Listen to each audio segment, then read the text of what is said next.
എൻ്റെ പേര് Swathi. I am from Pathanamthitta. പറയുകയാണെങ്കിൽ കോന്നി എന്ന് പറയും.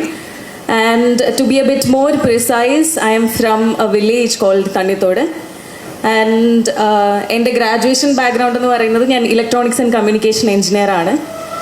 From IHRD Karunagappally. IHRD college ഉണ്ട് Karunagappally, college of engineering Karunagappally. And ഞാൻ 3 അറ്റംപ്റ്റാണ് UPSCക്ക് എടുത്തിരിക്കുന്നത്. എൻ്റെ ഫസ്റ്റ് അറ്റംപ്റ്റിൽ I couldn't clear the main prelims. Second അറ്റംപ്റ്റിൽ I could clear the whole exam. എനിക്ക് ഇന്ത്യൻ റെയിൽവേ മാനേജ്മെൻറ്റ് സർവീസ് ആണ് കിട്ടിയത്. And this is my third attempt where I got allotted with Indian Administrative Service. So that is my story.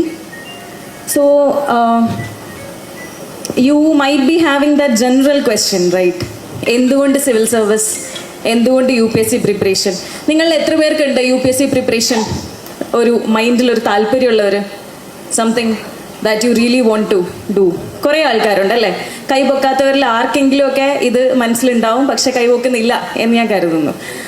എന്തുകൊണ്ടാണ് നിങ്ങൾ civil സർവീസിന് prepare ചെയ്യണം എന്ന് കരുതിയിരുന്നത്? അല്ലെങ്കിൽ നിങ്ങൾ എന്തുകൊണ്ടാണ് സിവിൽ സർവീസ് എന്നൊരു സ്വപ്നം നിങ്ങളിൽ വന്നേ? എന്തുകൊണ്ടാണ്? കൈപൊക്കിയവരൊക്കെ ആൻസർ പറയൂ. ഫ്രണ്ടിൽ നിന്ന് ആരൊക്കെയോ കൈപൊക്കിയിരുന്നല്ലോ, പറയൂ, ആൻസർ പറഞ്ഞോളൂ. Social service. അതെ, വളരെ നല്ല ഓഫീസേഴ്സ്, ഈഷിത മാമിനെ പോലെയും അങ്ങനെ പല ഓഫീസേഴ്സിനെ നമ്മൾ കാണുന്നുണ്ടല്ലോ. അപ്പോൾ ഈ ഓഫീസേഴ്സ് ചെയ്ത നല്ല വർക്കുകളിൽ നിന്ന് നമ്മൾ ഇൻസ്പിറേഷൻ എടുക്കും.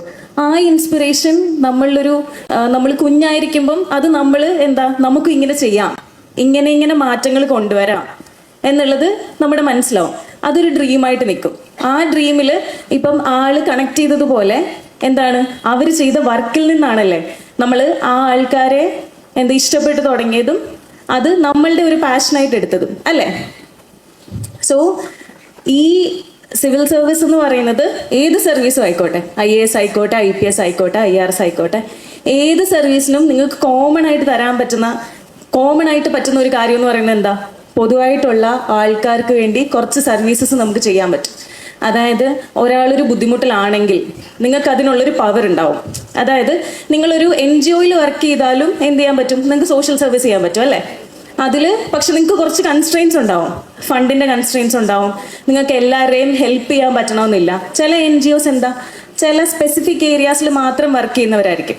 പക്ഷേ സിവിൽ സർവീസ് പോലെ ഒരു വലിയ അരീനയിലേക്ക് നിങ്ങൾക്ക് വരുമ്പോൾ നിങ്ങൾക്ക് എല്ലാ തരത്തിലുള്ള ആൾക്കാരെയും ഹെൽപ്പ് ചെയ്യാൻ പറ്റും. ഇമാജിൻ നിങ്ങളുടെ ജില്ലയിൽ ഒരു റേപ്പ് വിക്ടിം ഉണ്ട് എന്ന് കരുതുക. ആ റേപ്പ് വിക്ടിമിനെ നിങ്ങൾക്കായിരിക്കും ഏറ്റവും കൂടുതൽ സഹായിക്കാൻ പറ്റുന്നത്. അവരെ റീഹാബിലിറ്റേറ്റ് ചെയ്യാനും അവർക്ക് ജസ്റ്റിസ് എത്തിക്കാനും പറ്റുന്ന ആൾക്കാരിൽ ഒരാൾ നിങ്ങളായിരിക്കും. അതേപോലെ ഒരു വീടില്ലാത്ത ഒരാളാണെന്ന് കരുതുക. അവർക്ക് ഗവൺമെൻറ് സ്കീമുകൾ വഴിയോ പ്രോഗ്രാം വഴിയോ അവർക്ക് എന്ത് കൊടുക്കാം? കുറച്ച് സ്ഥലം നിങ്ങളുടെ ഡിസ്പോസലിൽ ഉണ്ടാവും. നിങ്ങൾക്കത് എന്ത് ചെയ്യാം? അവർക്ക് അലോട്ട് ചെയ്ത് കൊടുക്കാം. അതായത് മറ്റൊരാളുടെ മുഖത്തൊരു പുഞ്ചിരി കൊണ്ടുവരാൻ നിങ്ങളെ കൊണ്ട് പറ്റും എന്നുള്ളതാണ്. വേറെ ഒരു ജോലിക്കും ഈ ഒരു സാറ്റിസ്ഫാക്ഷൻ നിങ്ങൾക്ക് തരാൻ പറ്റും എന്നെനിക്ക് തോന്നുന്നില്ല. എൻ്റെ പേഴ്സണൽ ഒപ്പീനിയൻ ആണ്. ബട്ട് സ്റ്റിൽ ഈ ഒരു സർവീസ് എന്ന് പറയുന്നത് നമുക്ക് ഒരു ഫിനാൻഷ്യൽ ഇൻഡിപെൻഡൻസി തരും ഏതൊരു ജോലിയെ പോലെയും. പക്ഷെ അതിനെക്കാട്ടി കൂടുതൽ നമുക്ക് വേണ്ടുന്ന ഒരു മെൻ്റൽ സാറ്റിസ്ഫാക്ഷൻ ഉണ്ടല്ലോ. അതായത് നമുക്ക് at the end of the day when you think നമ്മൾ ചെയ്ത ജോലി ആരെയൊക്കെ ഇമ്പാക്ട് ചെയ്തു എന്നാലോചിക്കുമ്പം കുറേ ആൾക്കാർക്ക് നമ്മളെ കൊണ്ട് കുറച്ച് ഡെലിവറബിൾസ് എത്തിക്കാൻ പറ്റി എന്നുള്ളൊരു സമാധാനം ഉണ്ടാവും. കുറച്ച് ആൾക്കാർ സമാധാനമായിട്ട് ഉറങ്ങുന്നതിൽ ഒരു ചെറിയ ഭാഗം എനിക്കും ആവാൻ പറ്റി എന്നുള്ളതുണ്ടാവും. അത് വേറൊരു സർവീസിനും നിങ്ങൾക്ക് എത്തിക്കാൻ പറ്റില്ല എന്നുള്ളതാണ്. സോ ഈ ഒരു കാരണം തന്നെയാണ് എന്നെയും എവിടെ എത്തിച്ചത്? ഈ സിവിൽ സർവീസ് എന്ന് പറയുന്ന ഒരു ഡ്രീമിൽ എത്തിച്ചത്.